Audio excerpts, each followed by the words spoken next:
des diasporas noires d'Afrique et au-delà des mers, comme le titre de l'émission vous le laisse déjà entendre. Aujourd'hui, on va parler des trésors architecturaux, des trésors du patrimoine qui existent en Afrique pour bon nombre qui sont méconnus.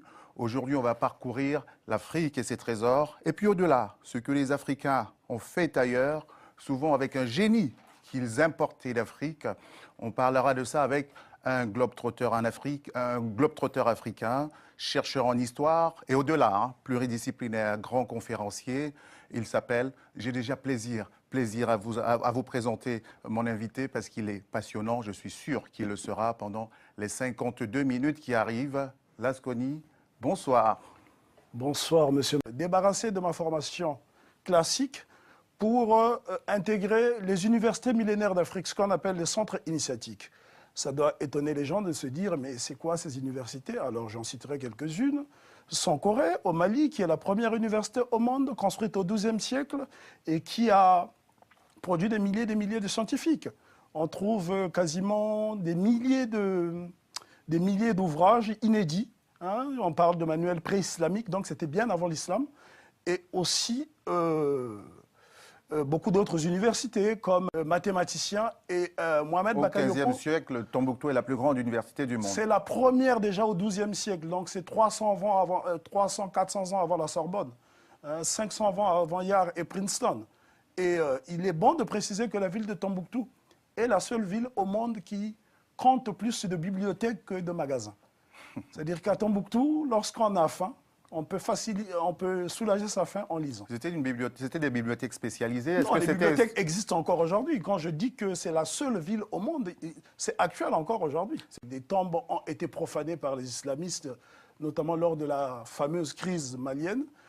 Et ce qui surtout m'impressionne, ce sont les habitations, la beauté architecturale. Par exemple, là, sur la photo, derrière moi, on a ce qu'on appelle le canal de Kouriomé.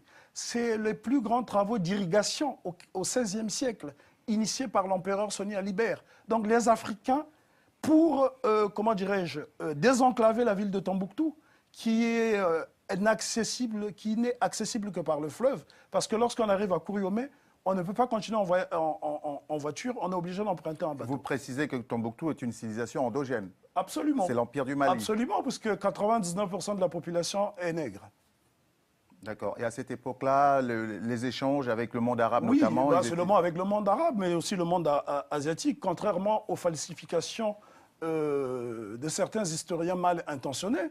Ce sont quand même les Asiatiques qui introduisent le cheval et le chameau en Afrique. Ce ne sont pas les Arabes. Donc Tombouctou a déjà des relations commerciales avec l'Asie, notamment l'Empire mongol, puisque ça a été le plus grand empire du monde qui allait du Vietnam jusqu'à la Méditerranée. Avec Gengis Khan. Ils commerçaient, qu'est-ce qu'ils échangeaient?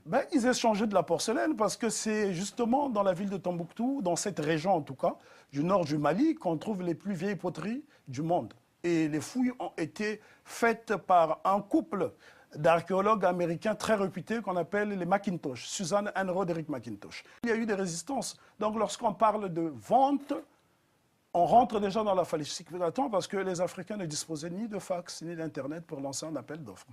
Et sur plusieurs siècles comme ça, Tombouctou a gardé l'identité première, centre intellectuel, centre spirituel, jusqu'aujourd'hui? Jusqu'à aujourd'hui, puisque beaucoup de chercheurs, aussi bien ceux de la NASA et d'autres, obtiennent des bourses pour aller étudier à Tombouctou. Qu'est-ce qu'on étudie à Tombouctou? On étudie de la littérature, on étudie les sciences, la géomancie, les mathématiques. Je voudrais ici notamment rappeler que l'un des plus grands mathématiciens de tous les temps, qui s'appelait Mohamed ibn Mohamed al-Fulani al-Kishnawi, qui était un Peul nigérian, comme son nom l'indique, al-Fulani, ça vient de Fulani, donc des peuples Peul, qui vient du Nigeria, qui étudie à l'université de Sankoré et qui va en pèlerinage à la Mecque à son retour, parce qu'à l'époque, le pèlerinage se faisait à pied. Il vient au Caire, il enseigne les mathématiques au Caire, qui est aussi un grand centre intellectuel, et il mourra en 1747. Ce sont des mathématiques étudiées dans le monde entier? Absolument. Des avec formules aujourd'hui. La même méthode? Les mêmes méthodes. Eu quelques problèmes de captation, mais en un mot, qu'est-ce que Tombouctou peut apporter à l'Afrique aujourd'hui, avant de passer au sujet suivant? Disons que Tombouctou est un centre de connaissances qui n'a pas été encore assez exploré. D'ailleurs, même les Maliens qui vivent dans le pays, ignorent l'essentiel de Tombouctou. Tombouctou recèle des trésors qui sont encore méconnus. L'exemple du jeune homme que vous voyez là, Anara, quelle langue, s'il vous plaît, pas n'importe lequel. Le français, l'anglais, l'espagnol. On l'entend parler là? Oui, on l'entend parler. Vous voulez qu'on l'entende un petit peu? Et il n'a jamais été à l'école. C'est important de montrer ça. On peut l'écouter. Alors, vas-y. So what is your name? My name is Lasconi. So nice to meet you. So me, my name is Anara. You are very clever. Yes, thanks. So what are you doing right now? Me, do you know me? I sell the Tuareg stuff like jewelry, like cross, bracelets, and everything for to help my school, for to buy the copy book for my school. So you never been at school? No, yes, I am just Quran school, madrasa. And you speak English and French at the same time? Yes, and a little bit Spanish and then Tuareg language. You speak Spanish also? Yes, and I speak Arabic language also. So you speak 4 languages? No, I speak 6 languages. English, French, Arabic, Spanish, and then Tuareg language, and Songhai language. And you never... Il est proprement génial, ce gamin. Je pense qu'il répond à ma question. Voilà ce que Tombouctou peut apporter à l'Afrique. Le savoir. Absolument, le savoir, parce que nous Il a souffrons. hérité d'une tradition de l'intelligence. Oui, parce que cette tradition existe encore, parce que Tombouctou, c'est la ville qui fournit le plus d'intellectuels au Mali. C'est une ville d'érudits.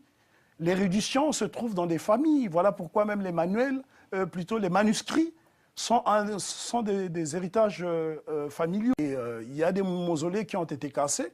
Et n'oublions pas que Tombouctou a eu à initier des grands travaux immobiliers. Il y avait des promoteurs immobiliers à Tombouctou, des maisons avec des caves. On pourra le voir notamment sur les photos. C'est simplement passionnant. On ne peut pas... On ne peut pas imaginer qu'au XIIe siècle, les Africains vivaient dans des habitations en étage, dans un luxe insolent, avec des bibliothèques. Aujourd'hui, regardez l'Afrique actuellement. Il n'y a quasiment pas de bibliothèque. Alors qu'à Tombouctou, il y en a partout. Depuis plus de 1000 ans. C'est incroyable. On